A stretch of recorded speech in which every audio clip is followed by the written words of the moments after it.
북한 당 창건일 행사가 나흘 앞으로 다가온 가운데 남북한 대화 분위기도 아슬아슬하게 이어지고 있습니다. 현 상황에 금이 가지는 않을까 모든 것이 조심스러운 때인데요. 당면한 북한 현안 전옥현 전 국정원 제1차장과 함께 짚어봅니다. 어서 오십시오. 안녕하십니까. 사장님, 사실 이제 가장 우려했던 것이 당 창건일을 앞두고 북한이 장거리 로켓, 미사일 발사하는 것 아니냐라는 우려였는데 일단은 뭐 어렵다 이렇게 보는 게 맞겠죠? 어떻게 보십니까? 예, 이제 가장 결정적인 증거는 미사일을 발사하려면 미사일이 있어야 되겠지 않습니까?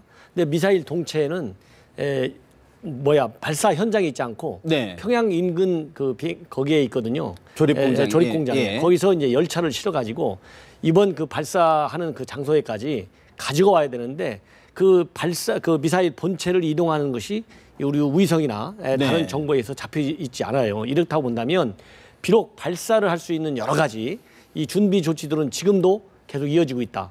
증축 공사가 완공이 됐지만은 그 후속 공사도 현재 이루어지고 있지만은 이 본체가 아직까지 안 온 걸로 봐서는 물리적으로 10월 10일이면 지금 불과 5일밖에 안 남았지 않습니까? 그런데 이 미사일 동체가 있더라 하더라도 보통 열흘 정도의 시간이 걸리는데 이미 이제 5일밖에 안 남았기 때문에 10.10 행사 이전에는 발사가 불가능하다. 이렇게 거의 확정적으로 보는 시각이 맞은 것 같습니다. 어떤 뭐 정치적 이런 걸 떠나서 기술적으로도 일단 불가능한 것이다라고 그렇습니다. 보는데 또 일각에서는 이번에 북한이 그런 발사를 좀 이제 하지 않고 있는 것이 이번에 중국이 류인산 정치국 상무위원을 파견한 것이 결정적이다 이렇게 봐도 될까요?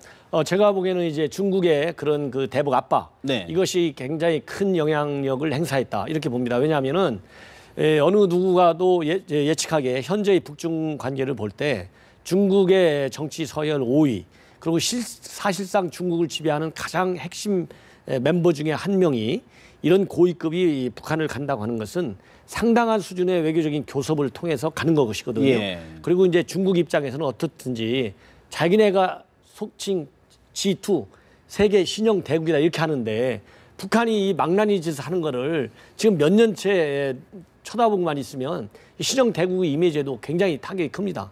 그리고 이제 김정은 입장에서도 김정은 체제의 홀로서기가 성공했다. 이거를 북한 대내외에 다 보여줘야 되는데 이런 점에서도 김정은이가 중국의 힘을 굉장히 필요로 하고 있거든요. 이런 문제에 관해서 북중 양국이 긴밀한 교섭의 결과 나온 카드가 내가 류인산 같은 거물 카드를 가지고 당신한테 보내줄 테니 당신도 우리 북중국 입장을 세워달라.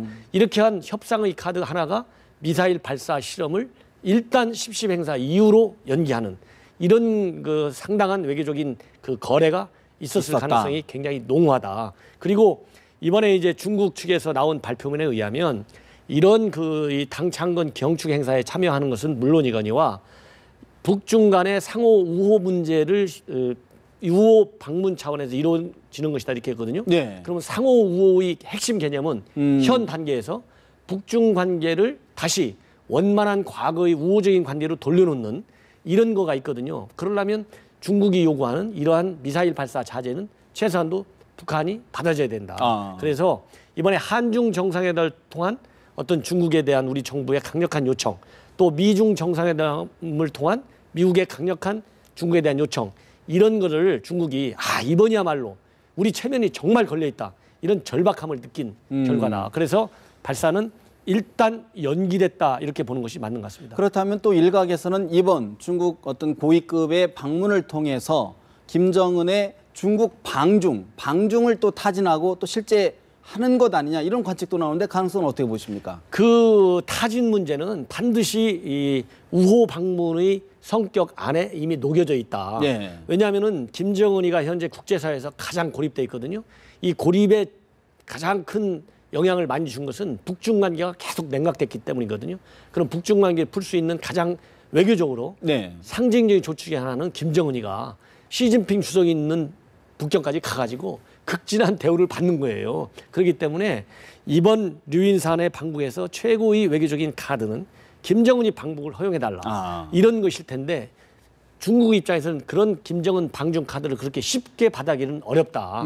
왜냐하면 그 시진핑이 가지고 있는 여러 가지 외교적인 위상에 걸맞는 외교적인 행태를 김정은이가 보여줘야 되거든요. 그런데 김정은이가 현재 대내적으로 또 대외적으로 이런 카드를 시진핑이가 바라는 카드를 보여주기가 쉽지 않다. 그렇기 때문에 김정은의 방중 문제는 논의는 될 것이나 쉽게는 어렵다. 성사되기는 어렵다. 예, 예를 들어서 금년 연말 이내에 가기는 굉장히 어려울 것이다. 그래서 최소한도 김정은이의 방중이 실현되려면 최소한 내년 봄 이후가 돼야 될 것이다. 저는 그렇게 봅니다. 그렇다 그러면 이제 제일 관심 있는 것이 과연 그러면 우리 남북 관계에는 어떤 영향을 줄 것이냐가 좀 궁금할 텐데 일단은 긍정적인 신호로 봐야 될까요? 그렇습니다. 왜냐하면은 남북 관계에 있어서 특히 한반도 문제에 있어서 중국이 가지고 있는 가장 기본적인 노선은 남북 쌍방 간의 대화와 협력 그리고 한반도의 안정이거든요. 그러면 현재 한반도에서 가장 큰 문제, 남북 간의 큰 문제는 김정은이가 시도 때도 없이 도발 위협을 계속하고 있는 거. 예. 즉 위기, 군사적인 위기를 계속 조장하는 거거든요. 그런데 이런 군사적인 위기를 약화시키는 위기를 그 국면을 해소할 수 있는 가장 큰 지렛대는 어쨌거나 중국이 가지고 있는데 예. 중국과 북한이 과거의 냉랭한 경색 대결 국면에서 대화 국면으로 넘어가면 사람도 마찬가지 아니겠습니까? 말이 돼야 설득을 하죠. 그러니까 일단 류인산 그 방북을 계기로 해서 예. 말이 되는 즉 대화의 통로가 다시 열리는 이런 국면으로 다시 진입하기 때문에 남북 관계가 대화 국면으로 돌아가는데 즉 위기 국면이 더 이상 악화되지 않게 막는데 상당한 역할을 할 수 있다. 이렇게 기대를 하는 것이 괜찮을 것 같습니다. 일각에서는 그럼에도 불구하고 북한이 중국과의 관계가 좋아지면 또 미국과의 관계를 또 개선하려고 시도하고 또 일본과의 관계를 시도하려고 하고 그렇다고 하면 또 우리만 또 고립되는 것 아니냐 그런 또 시각이 있는데 어떻게 보십니까? 그래서 이제 그런 그 계산상으로 보면 일견 외견상으로 보면 그런 그림을 예상할 수는 있다. 그러나 네. 그렇게 크게 우려는 안 해도 된다 이렇게 생각이 됩니다. 왜냐하면 그러한 그 우리가 소외될 수 있는 예. 그런 우려를 사전에 방지하기 위해서 이번에 우리 대통령이 무리하게 한중 정상회담 즉 중국의 열병식에 갔지 않습니까? 그리고 이어서 또 다음 10월 주에? 16일 다음 네. 주에 한미 정상회담을 가져요. 그리고 또 이어서 10월 말이나 11월 초에 한중일 정상회담을 갖고 또 어렵지만은 한일 정상회담까지 우리가 내다볼 수 있고. 있는 예. 그런 모색 국면이 지금 계속 전개되고 있지 않습니까? 이런 얘기는 바로 뭐냐? 우리가 북한을 어떻게든지 고립보다는 국제사회 일원으로 끌어내는 것이 북한이 그나마 기이한 형태의 외교, 그다음에 기이한 형태의 남북 관계에서 벗어날 수 있는 그런 숨 쉴 수 있는 공간을 불어주는 거 아니냐. 그래서 우리 정부는 역대적으로 북한을 대화의 틀로 끌어내는 즉 정상적인 국가의 일원으로 국제사회에 편입시키는 노력이 북한의 개혁 개방 그리고 장기적으로 통일 준비 이런 데도 도움이 된다. 이런 큰 국가 전략을 가지고 있거든요. 그렇기 때문에 지금 같은 연속되는 한국이 가지고 있는 이런 정상회담의 이런 모멘텀을 살려서 우리가 가지고 있는 적극적인 역할을 할 수 있는 기회가 더 많이 오지 배제당하는 이런 것은 현 국면에서는 그렇게 우려하지 않아도 가능성이 된다. 높지 않다. 높지 않다. 이렇게 보는 것이 수일 것 같습니다. 그렇다면 아까 이제 다음 주 16일 날 이제 한미 정상회담이 워싱턴에서 열리는데 그럼 우리 정부에서는 어떤 의제를 가지고 미국의 입장을 좀 끌어내야 될까요? 이번에는 이제 과거 어느 때보다도 가장 중요한 것이 이번에 이제 우리 대통령께서 중국의 전승 기념 행사에 참여한 데 따른 미 조야의 약간의 우려 이런 것을 불식시키는 노력이다. 이 우려 불식의 핵심 장치는 경제나 문화 사회면에 있는 것이 아니고 바로 안보적인 측면에 있다. 즉 한미 동맹의 결속, 네. 한미 동맹의 중요성과 의미에 관해서 우리 대통령이 표현할 수 있는 최상의 외교적인 용어로 미국의 네. 미국 정부와 미 시민들한테 보여줄 이것이 가장 중요하다. 그러기 위해서는 바로 북한의 핵과 미사일 문제에 대한 우려 그리고 거기에 대한 대응 전략에 있어서 한미 양국이 공감된 그리고 후속적인 그런 북한의 이 위협을 억제할 수 있는 대북 억지 전략을 마련하는데 가장 큰 노력을 해야 되고 그중에 하나가 바로 사드 문제에 대해서 일정 수준의 외교 교섭을 은밀하게라도 또 초보적으로라도 시작하는 것이 굉장히 중요하다 이렇게 보고요.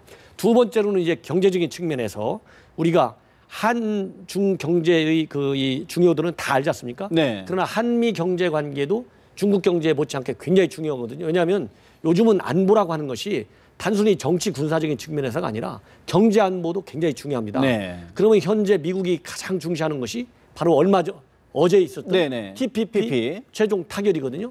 이 환태평양 경제 동반자 협정 이 속에 우리가 적극적으로 가입할 수 있는 준비도 갖추고 가입할 의사를 이미 초보적으로 표현했지만은 본격적인 외교 교섭을 할 수 있도록 이번 한미 정상회담에서도 상장 수준의 어떤 그 의사 표명이 있어야 된다. 이런 생각이 듭니다. 또 한편에는 지금 TPP를 말씀을 해주셨는데 일각의 우려가 신경제 냉전으로 가는 것 아니냐. TPP는 이제 미국, 일본 중심의 경제 질서, 또 중국의 G2, 또 AIB, 아시아 인프라 투자은행을 중심으로 한 중국 경제의 질서가 서로 이렇게 부딪히는 것 아니냐. 그 사이에서 또 우리가 아까 말씀 주셨던 사드 문제처럼 또 중간에 끼이는 것 아니냐는 우려가 있습니다. 어떻게 보십니까? 그렇습니다. 이제 일각에서 왜냐하면은 현재 중국이 이제 RCEP이라 해서 지역 동반자, 영내 포괄적 경제 동반자 협정을 지금 중국이 밀고 있어요. 네. 추진하고 있어요. 적극적으로.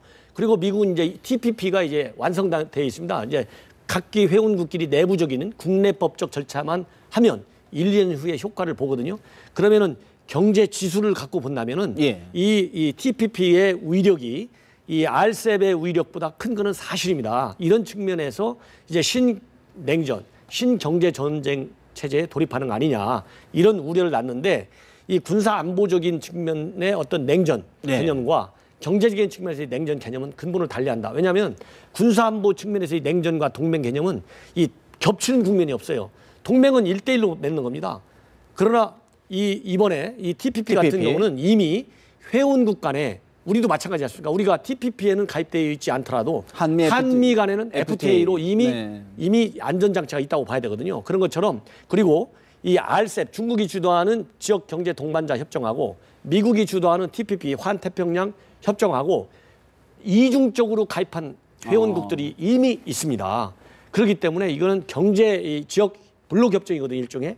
여기에는 이미 가입국이 양쪽에 다 가입한 나라들이 있기 때문에 그리고 경제는 이미 WTO라고 하는 가장 최상의 국제 상법위 일정을 세계 무역 규범에 의해서 법적인 통제와 제재를 받게 돼 있는 시스템이 오래전에 마련돼 있어요. 그렇기 때문에 설령 냉정적이고 갈등적인 요소가 있다 하더라도 WTO 체제 아래서 이런 블록 경제가 움직이기 때문에 그런 냉전적인 측면, 냉전의 가장 큰 핵심은 조절 장치가 없는 거예요. 분쟁이 있을 때. 그러나 이 TPP 이런 거는 RCEP이 설령 나중에 만들어진다 하더라도 이런 분쟁 조절 장치가 국제법적으로 마련돼 있다. 그래서 경제적인 측면에서의 냉전적인 요소는 생각보다 그렇게 크지 않을 것이다. 저는 그렇게 봅니다. 어느 정도 갈등 소지는 있을지 몰라도 완충할 수 있는 것들이 충분히 있다. 그래서 너무 우려할 필요는 없다. 오히려 대비를 하면 된다. 그런 취지로. 그렇습니다. 그런 측면에서 우리도 이미 한 1, 2년 전에 우리가 TPP에 가입하겠다는 의사를 이미 표현을 했습니다. 그러나 외교 교섭은 여러 가지 어려운 점 때문에 본격적으로 진행하고 있지 않거든요.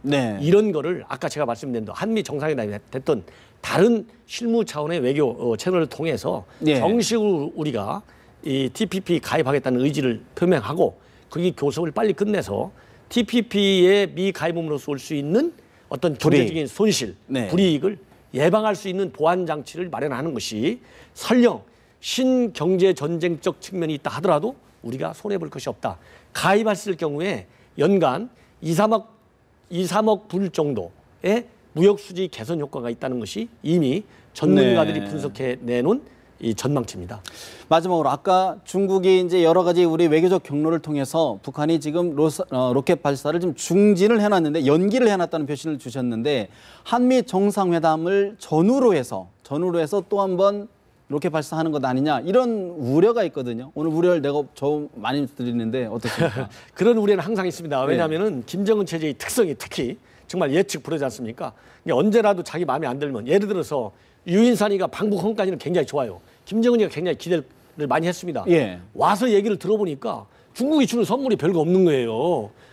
그러니까 이제 김정은이가 볼 때는 이거 아니구나. 다시 벼랑 끝 전력. 군사 위기를 조성할 수밖에 없다. 이거 중국이 나를 우습게 본 거 아니냐. 속았다. 이럴 때는 한미 정상회담 하기 전에 또 우협을 할 수 있고 또 만약에 북한이 조금 더 신중하게 본다면 보다 더 진정성 있게 남북 관계의 개선을 원한다면 한미 정상회담에서 어느 정도의 당근이 올 것이냐.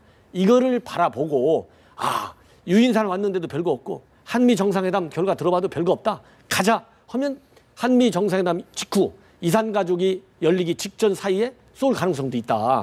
그러나 이제 그렇게 될 경우에는 김정은이 체제가 돌아올 수 없는 정말 붕괴의 길로 들어서는 이런 그 우려가 더 나올 수가 있다. 그렇기 때문에 제가 보기에는 한미 정상회담에서도 우리 정부가 가지고 있는 대화 압박 투트랙, 이번에 유엔 연설에서도 북핵 문제와 미사일 문제에 대해서 우리 대통령이 그렇게 세게 북한을 압박하지 않았어요. 그 여지를 좀 뒀죠. 여지를 줬어요. 왜냐하면은 오히려 지도 몰 때 독 안 깨게 몰아야 된다고 그러지 않습니까? 그런 전략이 아니겠느냐. 그래서 이번 한미 정상회담에서도 중국이 류인산 카드라는 아주 엄청난 카드를 이렇게 좀 베풀듯이 썼듯이 한미 정상회담도 지나치게 자극하는 것은 나오지 않을 것이다. 그래서 가능한 한 김정은이가 정상적인 사고를 해서 불필요하게 한반도에서의 어떤 긴장을 불필요하게 고조시키지 않도록 특별히 관리하는 국면으로 들어갈 것이다. 저는 그렇게 봅니다. 알겠습니다. 오늘 말씀은 여기서 줄여야 될 것 같습니다. 말씀 고맙습니다. 감사합니다.